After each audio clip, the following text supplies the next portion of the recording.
पुष्कर के पास अरावली की वो पहाड़ियां जो रेगिस्तान को रोकने वाली पहली प्राकृतिक दीवार मानी जाती है, लेकिन 5 साल पहले जयपुर बीकानेर हाईवे के लिए अरावली को काटा गया और यहीं से खतरा शुरू हो गया। नतीजा ये कि रेत के पहाड़ अरावली को लांघकर अजमेर की तरफ बढ़ने लगे। हमारे सहयोगी भवानी की ये रिपोर्ट आप जरूर देखिए और इस पूरे हालात को गौर से समझिए।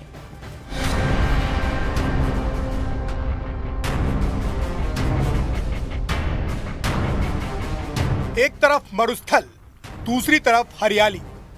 पुष्कर के पास अरावली की पहाड़ियां जो कई सालों से रेगिस्तान को रोकने वाली प्राकृतिक दीवार मानी जाती रही हैं, लेकिन आज इसी दीवार में एक ऐसा सुराग बन चुका है जो आने वाले खतरे की साफ चेतावनी दे रहा है। यही 5 साल पहले अरावली की पहाड़ी को काटकर जयपुर बीकानेर हाईवे निकाला गया था। ये वही इलाका है जहां एक तरफ रेत का समंदर यानी कि मरुस्थल है और दूसरी तरफ अरावली से जुड़े हरे भरे जिले। जैसे ही पहाड़ी को काटा गया, अरावली की ये प्राकृतिक डिफेंस लाइन कमजोर पड़ गई। पुष्कर की पहाड़ियों की इसी लाइन ऑफ डिफेंस में अगर छोटा सा सुराग कितना असर डालता है, ये देखिए कि आप, ये पुष्कर की पहाड़ी है। जयपुर बीकानेर हाईवे निकालने के लिए इस पहाड़ी को काटा गया। आप देखिए कि दोनों तरफ पहाड़ी है, ज़्यादा हाइट नहीं है। उसके पीछे आपको रेत का पहाड़ नज़र आ रहा होगा। रेत का पहाड़ इसलिए कि वहीं से रेगिस्तान आगे शुरू हो जाता है। उसके बाद में जैसे ही इसको काटा, अब ये रेत का पहाड़ शिफ्ट होते हुए, क्योंकि इस सुराग में से निकलते हुए पहाड़ी का इतना सा सुराग, जिसने जहाँ पर मैं खड़ा हूँ वहाँ पर रेत का पहाड़ खड़ा कर दिया। नतीजा ये हुआ कि रेत के पहाड़ अरावली की पहाड़ी को लांघकर आगे अजमेर की ओर बढ़ने लगे।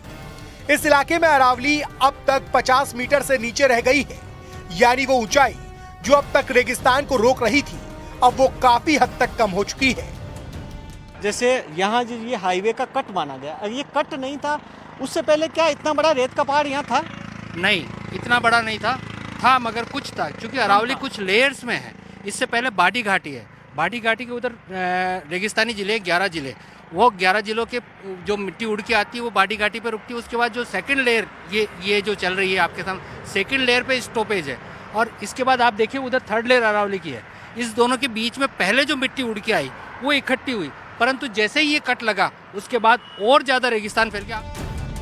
अब इसी डिफेंस लाइन में बने सुराग रेत के समंदर को आगे बढ़ने का रास्ता दे रहे हैं। रेत अरावली को पार कर यहाँ पहाड़ का रूप ले चुकी है। खतरा यही नहीं रुकता।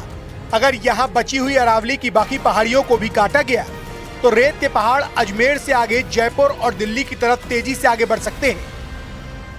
अरावली, जिसे प्राकृतिक दीवार कहा जाता है रेगिस्तान को रोकने के लिए,